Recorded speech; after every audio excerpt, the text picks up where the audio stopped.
नमस्कार साथियों, मैं इस समय हरियाणा ज़िला के कुरुक्षेत्र ज़िला में खड़ा हूँ और ये कुरुक्षेत्र रेलवे स्टेशन है। देखिए, महाभारत में जो अर्जुन जिस रथ से युद्ध कर रहे थे, वैसे सिंबॉलिक रूप से बनाया हुआ है। कुरुक्षेत्र की यही पहचान है।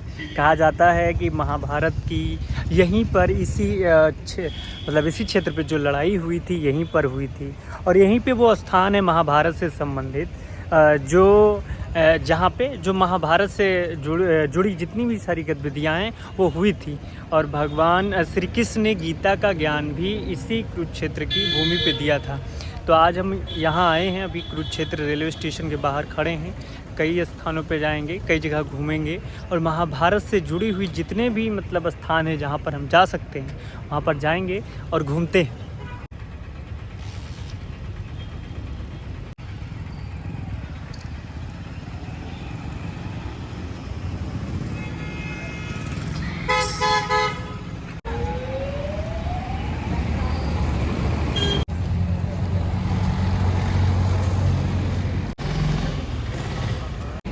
तो मैं अभी ब्रह्म सरोवर आ गया हूँ। यहाँ पर बताया जाता है भगवान श्री कृष्ण ने गीता का ज्ञान यहीं पे दिया था।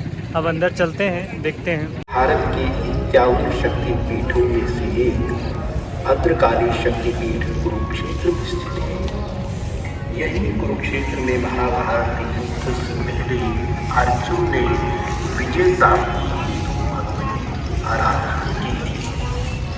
कुरुक्षेत्र स्थित स्थानेश्वर महादेव वह स्थान है जहाँ पांडवों ने योगेश्वर श्री कृष्ण सहित भगवान शिव की पूजा अर्चना कर उनसे महाभारत युद्ध में विजयी होने का वरदान प्राप्त किया था। कुरुक्षेत्र की पावन स्थली पर ही महाभारत युद्ध से पूर्व भगवान श्री कृष्ण ने अर्जुन को श्रीमद् भगवत गीता का शाश्वत उपदेश दिया था, जो आज समस्त मानव जाति के लिए उतना ही प्रासंगिक है जितना महाभारत के समय अर्जुन के लिए था।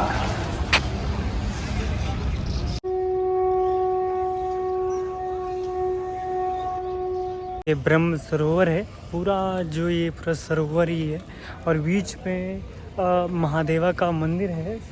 इसका नाम है सर्वेश्वर महादेवा टेम्पल। और उधर वो रथ मंदिर है, कृष्ण मंदिर है, कई सारे मंदिर इस परिषद में हैं। गीता महोत्सव हरियाणा सरकार द्वारा अंतर्राष्ट्रीय स्तर पर कुरुक्षेत्र के जो इतिहास को है एक तरीके से उभारने के लिए गीता महोत्सव का आयोजन यहीं करता है, होता है। बड़ी संख्या में, लाखों की संख्या में लोग आते हैं।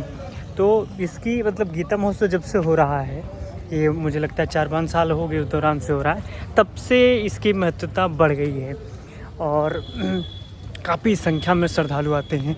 अभी तो यहाँ पे सन्नाटा है, लेकिन सामान्यतः भीड़ रहती है उस दौरान जब मेला लगता है। दूर दराज से आसपास की दुकानों में भीड़ बढ़ती है, लोगों को रोज़गार भी मिलता है, तो उस दौरान भीड़ काफ़ी बढ़ जाती है। अभी तो फ़िलहाल काफ़ी कम लोग हैं। प्राचीन माँ कात्यायनी देवी मंदिर।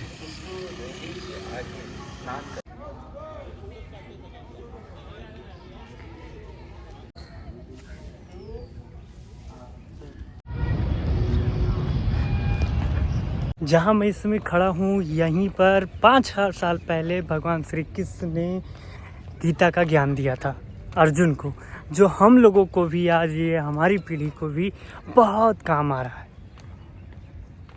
अब हम यहाँ पे घूम चुके हैं। अब यहाँ से बाणगंगा चलते हैं, जहाँ भीष्म पितामह को वहाँ पे उनकी मृत्युशैया पे उन्होंने अपने प्राण त्यागे थे। मैं इस समय बाणगंगा तीर्थ स्थान पे खड़ा हूँ।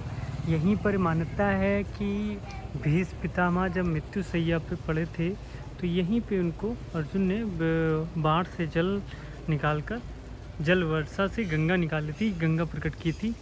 तो फिर इसका नाम बाणगंगा पड़ गया, क्योंकि उनके बाणों से गंगा की उत्पत्ति हुई थी। ये वो सरोवर है यहाँ पे जहाँ से गंगा जी निकली थी। भीष्म पितामह का ये आधार रखा हुआ है एक प्रतीकात्मक रूप से। देखिए यहाँ पे लिखा भी हुआ है कि यहाँ पर भीष्म पितामह को जल पिलाया गया था। इस स्थान पर भीष्म पितामह को महाभारत युद्ध के दौरान अर्जुन ने बाण मारकर गंगा को प्रकट किया, जिस कारण स्थान का नाम बाणगंगा पड़ा। तीर्थ के पश्चिम में स्थित वर्गाकार सरोवर के तल में उत्तर की तरफ ईंटों से निर्मित एक विशाल धनुष्कृति सृजना संभव बाणगंगा के शाब्दिक अर्थ का सांकेतिक स्वरूप है। वैसाखी मेले के दौरान श्रद्धालु इस सरोवर में स्नान करते हैं। इधर ये मंदिर है, उधर वो सरोवर का एक दूसरा रूप है। तो ये पूरा मंदिर परिसर है। ये सरोवर है जहाँ गंगा जी प्रकट हुई थी। ये हनुमान जी हैं। जय बजरंगबली। ये गंगा जी और ये भीष्म पितामह है और ये मंदिर है दो आगे।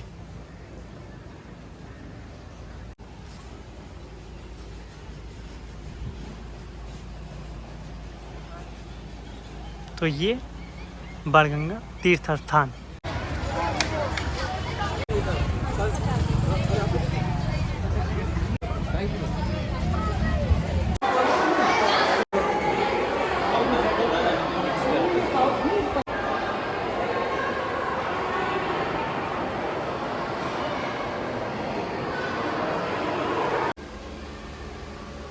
कुरुक्षेत्र में मैंने श्री कृष्ण ये जो म्यूजियम है वहाँ पर गया।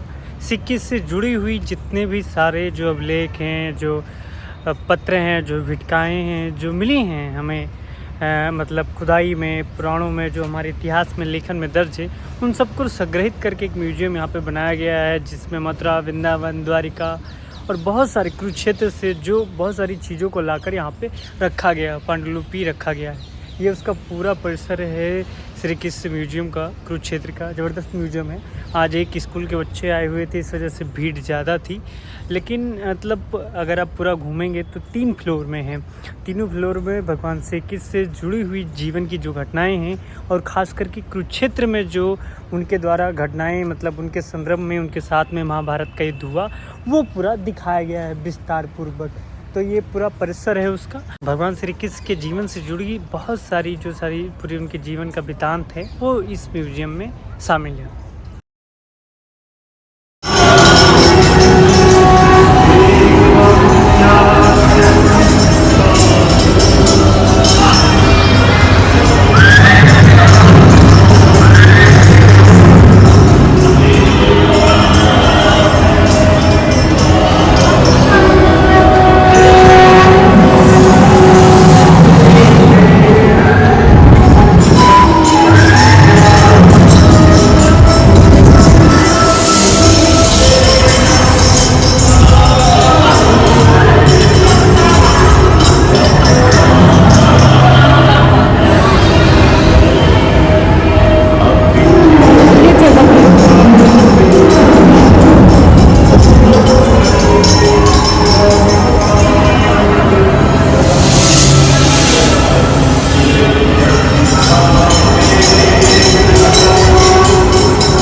ये मैं अभी पैनोरमा साइंस सेंटर के बाहर खड़ा हूँ। बच्चों के लायक और कहा जाए कि मतलब सब युवाओं के लिए भी बहुत अच्छा प्लेस है। अगर एक म्यूजियम के तौर पर यहाँ पर घूमा जा सकता है और साइंस और टेक्नोलॉजी का क्या हमारे दैनिक दिनचर्या में उपयोग है उसको समझा जा सकता है।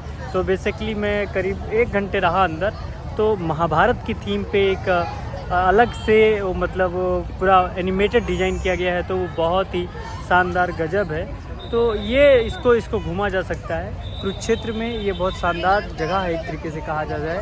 कुरुक्षेत्र पैनोरमा एंड विज्ञान सेंटर, ये बहुत फेमस भी है। ये संस्कृति मंत्रालय का है, उसी के अंतर्गत आता है। तो ये एक दर्शनीय, खासकर बच्चों के लायक बहुत अच्छा स्थान है। बस दुनिया में ऐसे ही घूमना चाहता हूँ, हर ओर, हर दिशा पर।